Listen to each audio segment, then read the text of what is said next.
Well, boy, oh boy, here we are. I'm excited for this. Sports broadcasting or like sports commentary and analysis, whatever you want to call it, has been like a dream of mine per se. A little bit about myself. My name's Drake Tharp. Keep it simple. I'm 19. I like sports. I like Chicago sports. Those are my teams. But with this show, I want to get sort of my viewers to critically think about sports, kind of in a like something to give you a headache all day almost. That's not really my intentions, but I'd really like to. Just the anticipation with this. Sorry, I'm nervous. First episode. Excuse me. I've received so much support from friends and family about this. People telling me, "Hey, Drake, I think you'd be good." You know what? I'm gonna shoot for the stars with this. Here I am. Let's go into it. We have a few segments today. Insist the list. I'll give a top 5 or top 10 list on certain topics. Drake's takes. I have a few takes, and they're by me. Other than that, we have a few just rambling points, and let's jump into the show. First segment. I have seen teams centerpiece their entire focus around their quarterbacks, like over the last year, with the NFL draft, the whole quarterback roulette sort of deal. With the plethora of quarterbacks you had with Trevor Lawrence, Zach Wilson, Trey Lance, Mac Jones. Teams were trading and dealing to get their centerpiece for their franchise. And who can I blame? I can blame a few guys, actually. Jimmy Garoppolo, 2 years ago, led the San Francisco 49ers to the Super Bowl. Damn near won it, hence the Chiefs comeback. Would you say he's elite? No. Let's see, Matt Ryan, MVP season, I'll give him that. But would you consider him elite? Maybe 5 years ago, but you're not going to think of him as a Drew Brees, Tom Brady, Peyton Manning caliber quarterback. Joe Flacco, I was 11 when the Ravens won their Super Bowl against the 49ers? I think it was 2012. Joe Flacco, elite? No. Will he get you there? Yeah, he did. In the grand finale of them all, Nick Foles, third string quarterback on the worst offensive team in the league now. Oh, here, Super Bowl MVP 3 years ago. Easy does it, right? I mean, Blake Bortles, 2017, Saxonville. Remember Saxonville? Yeah, the best defense in the league.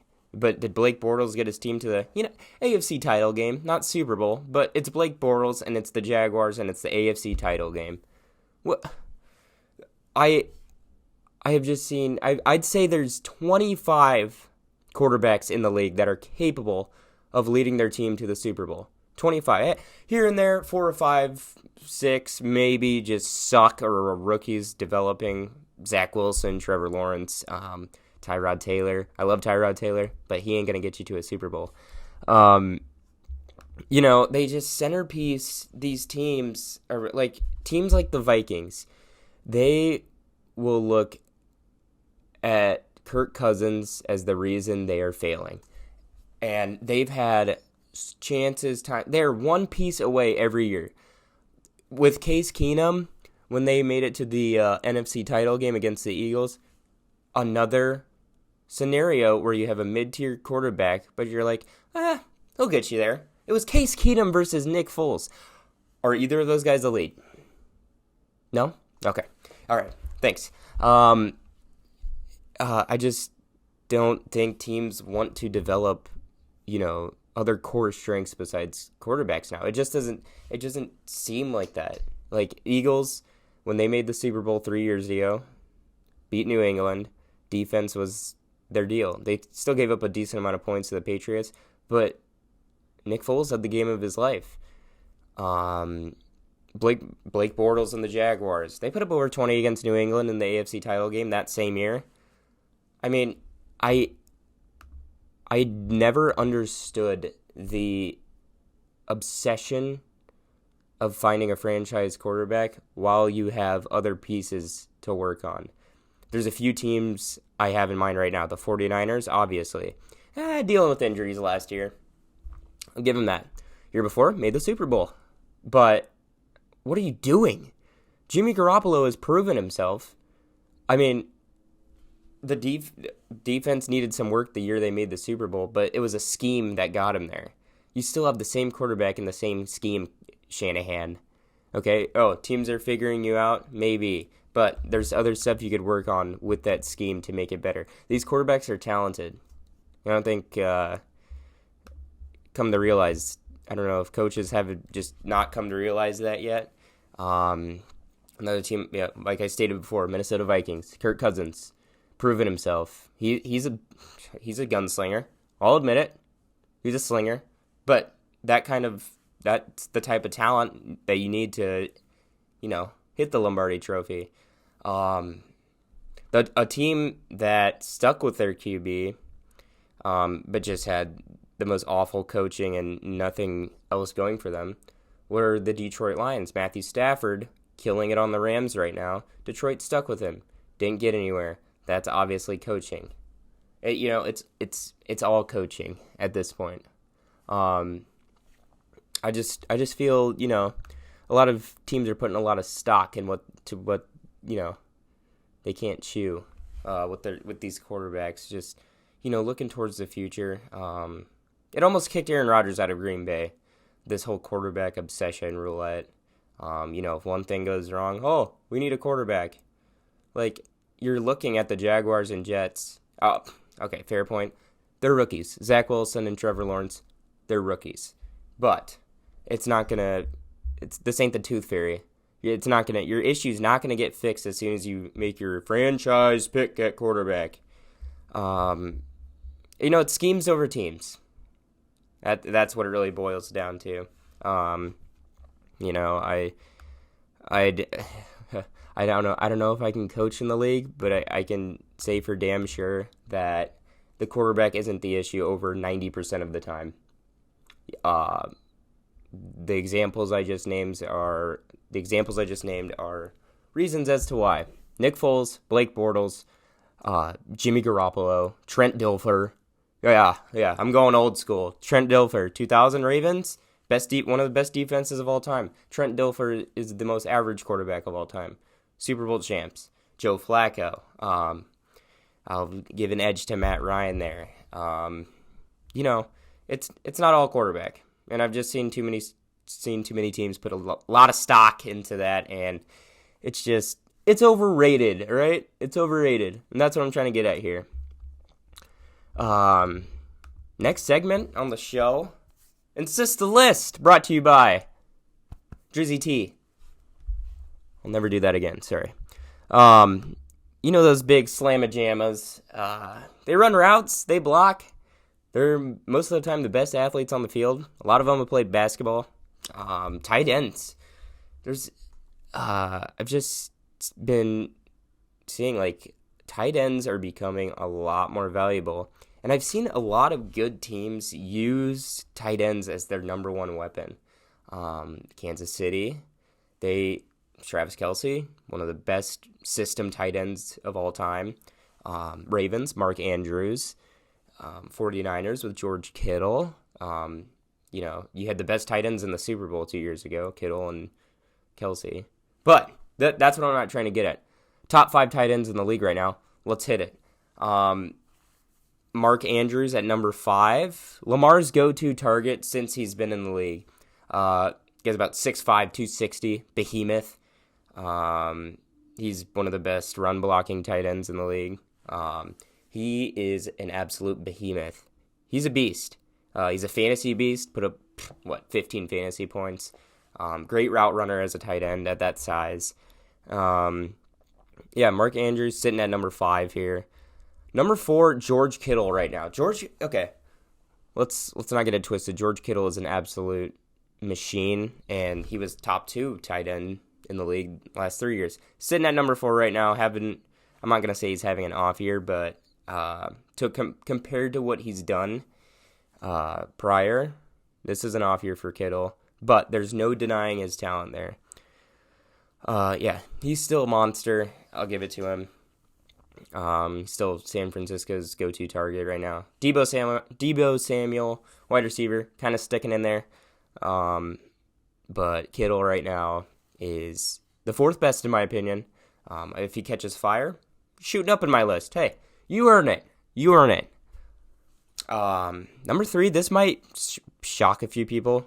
Tight ends list. Oh, shocker. It's going to make my jaw drop. No. TJ Hawkinson, another Iowa cat like Kittle.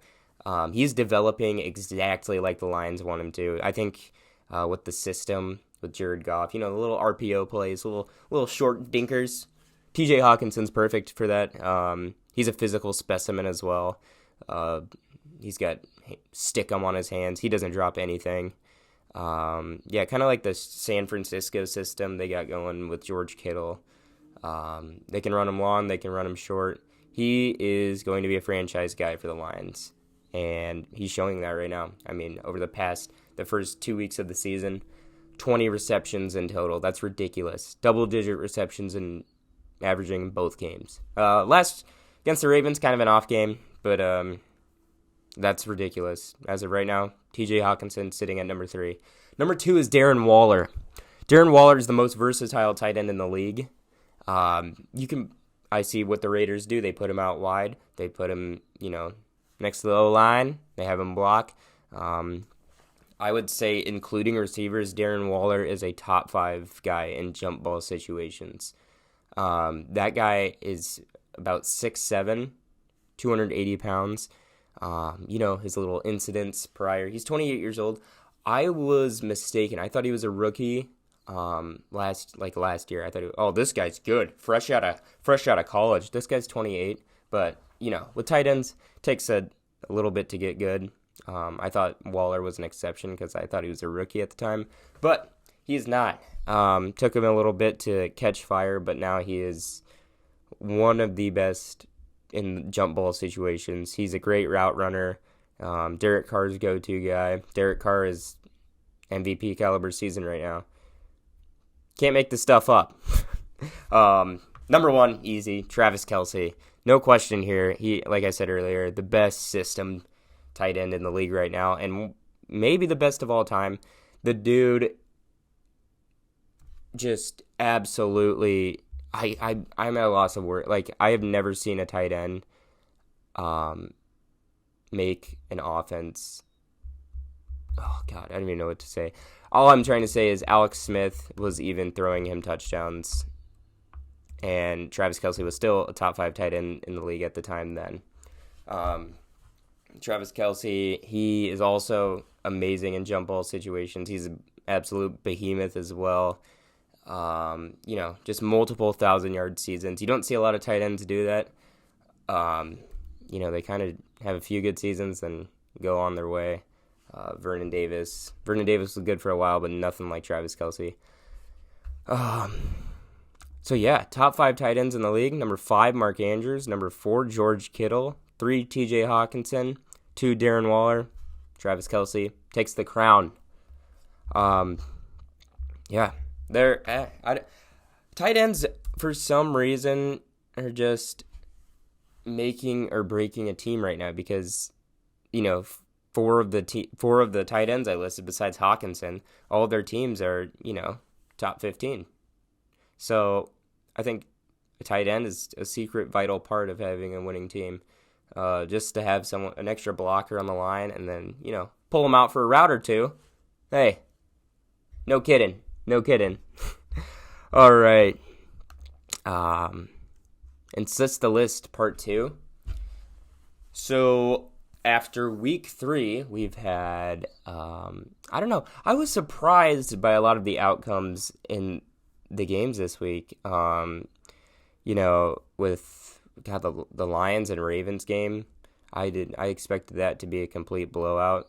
Rams and Bucks, I expected that to be extremely close. Kansas City lost to the Chargers. Green Bay, I thought Green Bay was going to bounce back again. and, absolutely blow out the Niners. I do not understand the 49ers hype right now.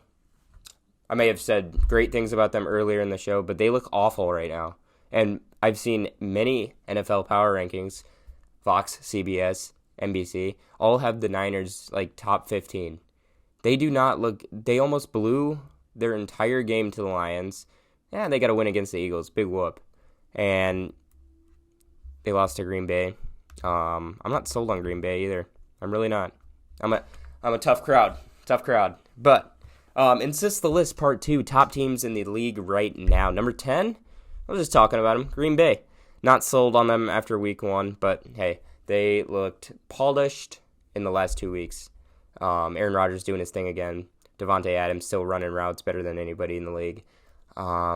Defense could use a little work, hence the Saints blowout. I have no idea what that was week 1 with them, though. That's why they're 10. I'm not going to bust them up to number 3 or 3 or 4 because, they had an off week. No, that still happened. I don't know what the hell that was, but they got to earn their stripes. Maybe if they win 2 or 3 or more straight, they'll probably top 5 easy. Man, yeah, they. I don't know what happened that Saints game. They all looked drunk. They had a few. I don't know. That was the weirdest game I'd ever seen the Packers play. They looked just like the Monstars sucked their powers out. Like, I don't know what that was. But number 10, Green Bay. They bounced back both weeks. Number 9, Las Vegas Raiders. They're 3-0. Undefeated. Undefeated would put you probably top 6 maybe. But they're sitting at number 9 because they have been in so many close battles. The Dolphins, they beat 2 powerhouses, though.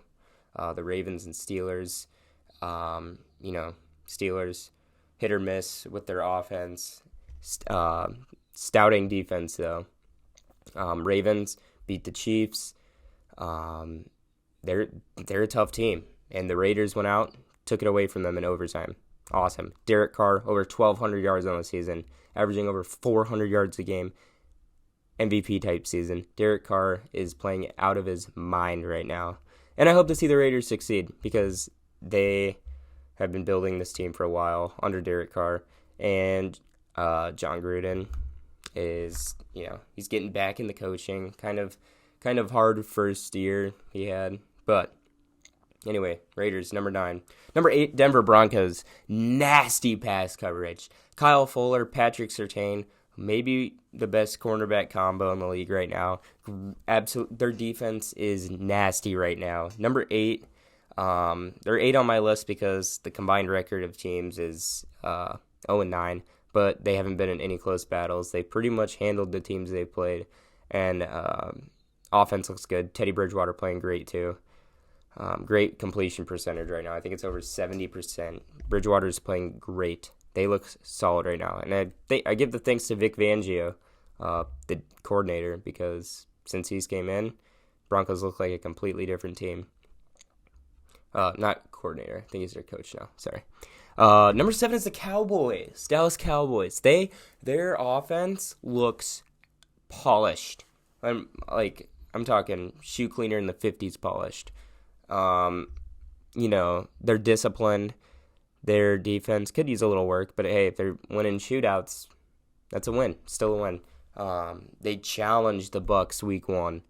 They that was one of the best premiere to the season games I've ever seen. They gave the Bucs a run for their money, and they look great. They look disciplined. The Dak Prescott being back has just given them a new life, it seems. And, they've won 2 in a row now and challenged the Super Bowl champions to a great game.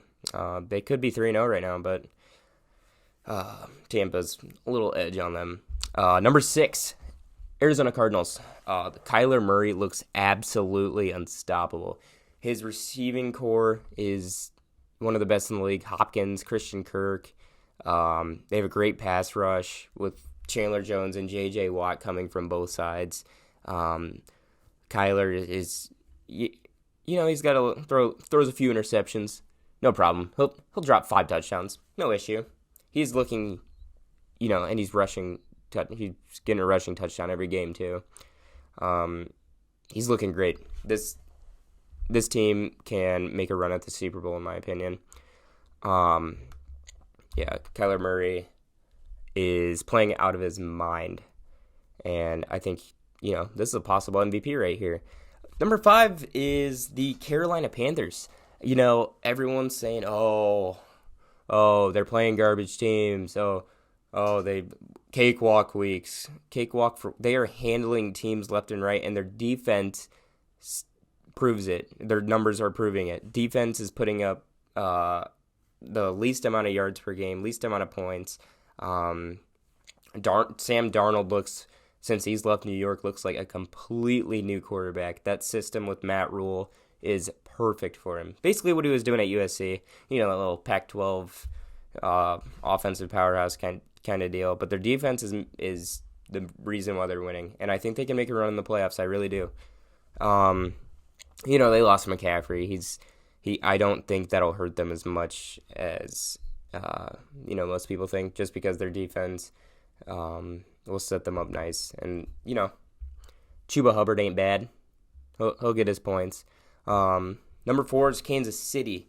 2 tough losses against, the Chargers and the Ravens. They're still the Chiefs, though. They're going to get theirs. They'll win over 11 games this year. Still the best offensive system in the league. One goal for them, you need to make your defense just average, and you will win games. They cannot win games by allowing, the other offense to score a touchdown every possession, because that's what they're doing at this point. So just an average defense will get them, maybe back to another Super Bowl. But they still have the best offensive system in the league. They just picked up Josh Gordon, reinstated for the 900th time. Let's hope he stays in the league. But I love Josh Gordon. Josh Gordon's going to help them out a lot. They just got to pick up the pieces. They are still top 5 team in the league. Number 4 sitting on my list. So another AFC team that comes in at number 3, the Buffalo Bills. Josh Allen is looking even better than last year. He made that Washington football team defense that I have a high opinion of look like a bunch of ballerinas skating across. Their coach is an absolute mastermind. They have a great offense. Defense, it's looking all right. I'll say that. They're number 3 because I think they're one of the best all-around teams in the league, but their defense needs a little work. They're kind of like the Chiefs in a sense, but a little better defense, and that's why they're sitting at number 3. Because Josh Allen right now is playing, I'd say he's playing a little better than Patrick Mahomes right now. Number 2 and 1 are both NFC teams. Number 2, the Tampa Bay Buccaneers. When I saw their first 2 games of the season, I was like, this team is going to go 17-0.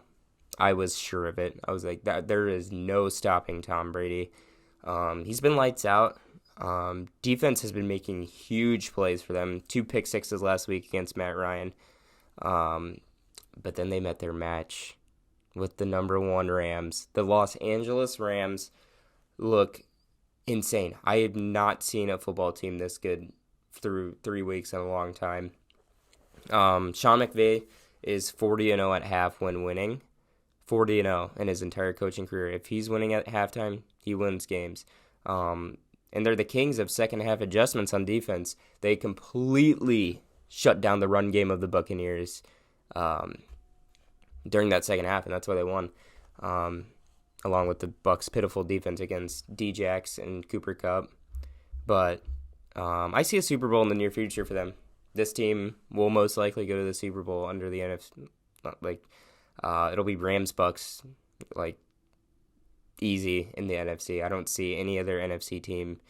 Maybe the Cardinals and Panthers, but Rams and Bucs right now are playing at an elite level, and everyone I listed above them, they're not on the same level as these 2 teams. They're both ridiculous. So that concludes Insist the List, Part 2. It's probably going to change every week. I'll do a top 10 teams in the league list. But yeah, that's about it for the top 10 teams this week. Well, it'll change next week. Don't worry. Next segment, I want to get into Matt Nagy. I'm a Chicago. We're gonna get personal here, okay? I'm a Chicago Bears fan. I have been since I was fresh out of the womb, since I was a sperm. I was wearing a Bears jersey coming out of the womb. I love the Bears. And Matt Nagy, you are making me want to wipe out everything in my apartment because of your atrocious play calling. Are you drunk? What are you doing keeping Justin Fields in the pocket? What are you doing? I'm putting your face, Matt Nagy, I'm thinking of it on the camera, and I'm looking at you, and I am wondering, what the hell are you thinking? Why are you not rolling this man out? Bootlegs, RPOs. What kind of offense is this, 1950, where you tell everyone to run straight? That is the worst offensive play calling I've ever seen against Cleveland. Like, you just stopped running David Montgomery, too. And we're not taking... I'm a Bears fan, sorry. They are not taking shots down the field. And it just seems like Trubisky wasn't the issue at all. It was you, Matt. I thought it was Trubisky the entire time. You fooled me. And I feel betrayed. And I want you fired, like, ASAP. Because you are going to ruin Justin Fields. And he is the most talented quarterback in that draft. Yeah, hot take. Boom. But it really, if the Bears want to succeed, this needs to change, because they have a defense, a gold mine of defense waiting for them. They have some of the worst tackling in the league. I think it's all due to part of them trying to strip the ball and make plays, because they know their offense won't do that, and they won't, because Matt Nagy is high on the sidelines. I don't know what he is thinking. Either that, or he needs to give up the play calling, because it is atrocious. I'll throw up some clips wherever. You guys will see. Yeah, I'm just gonna throw up a Myles Garrett compilation sack fest that he put on the Bears, because that was atrocious. All right, now that I got all my issues out, I want to talk about the Deshaun Watson case. Deshaun Watson is not playing football, obviously. And if I could say I don't know what's going on, I wouldn't be lying. I don't know what the hell is going on with this case. I don't understand, first of all, why teams are able to trade for a guy who has 30 sexual assault harassment allegations. And there's just fishy stuff about that. 30 massage therapists? Couldn't be me. I only have one. And it doesn't make sense. The question really comes to it, will he ever step on the football field again? And that's why I don't understand the whole aspect of teams trying to trade for him. Because, it's one of, at a job site, it's one of the most serious events that could go on. Sexual misconduct. And this guy's got over 20 lawsuits incoming, but the NFL is staying out of it. It's a weird case. No doubt on Deshaun's talent, but it's just weird that the Texans look better than last year. I think we can agree. Their offense doesn't look bad under Tyrod Taylor. Tyrod Taylor's not going to lead them anywhere, but they look good. Deshaun is holding out, though, which confuses me a lot. I don't know why he would give up on his team like that. You think that's gonna amp up your stock a little bit? You think you're not worth any picks right now because of every allegation you have. I don't know. Well, that's going to conclude your first episode of Drake's Corner, hosted by yours truly. It was a little weird. I'm going to talk to you guys like my friends here. It was a little weird making this. I've never done anything like this before. I might be a little rusty. But I appreciate all the views, all the support. This is a dream of mine. I'm going to shoot for the stars with this. Thank you all for watching. Next episode, we're every Wednesday is going to be a new show. That's what I don't know why I couldn't get that out. But next week I will be naked next episode. So stay tuned, and yeah, farewell. Thanks for watching.